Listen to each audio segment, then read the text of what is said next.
Would you rather read only standalones or only series?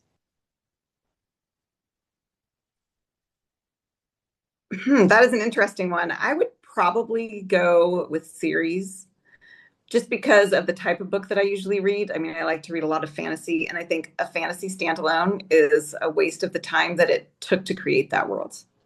Like, it just doesn't sound, it's not fair to the effort to create a fantasy world to make it a standalone.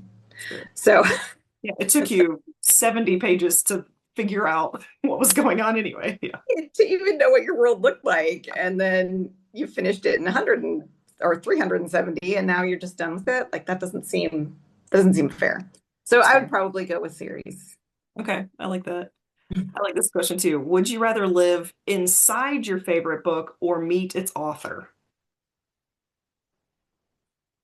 I would probably rather meet its author. Okay. I like a lot of books that are not necessarily cheerful. A lot of bad stuff happens in fantasy and historical fiction. So as much as I enjoyed plopping my characters down in 1940, I would not really like to be in the middle of a war zone. Thanks. That's fair. I've thought about that. Like with Lord of the Rings, I'm like, I would live in the Shire during peaceful times. Yeah, But other than that, like, it, I'm good. not a pleasant spot to be dropped down. No. True. Okay. Um, let's see. Would you rather be a hero in a bad book or a side character in a great one? Probably a side character. Yeah, I I agree. think in general I'm more side character material anyway. Like, You can be the quippy best let friend, me, right? Like the, let me be the comic relief. Let me yeah, be the backup. Don't put me through the trials. Thanks. I don't need that. that's fair. You're like, that's someone else's problem. They can handle that. Exactly. I'll give advice. I'll cheer you on, but don't make me do this stuff. I like that.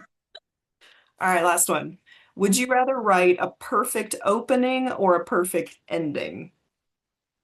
Oh, definitely a perfect ending. Okay, I mean, because an opening, it just has to be good enough. true. It just has to be good enough to kind of say, okay, I'll go with it. But if your ending is bad, you leave a bad taste in their mouth and they're never coming back for more.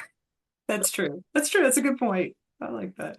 But we like fret over both, right? You're like, it's so Well, stressful. definitely. I mean, you want a good beginning, but how many first lines do you actually remember? Like, okay, maybe Pride and Prejudice. Maybe there are a handful that are repeated enough that you actually remember them. But ultimately, you just want to get them in the door. Mhm. You don't want a super slow beginning, obviously, but if you just get them in the door, get them curious enough to read the next page,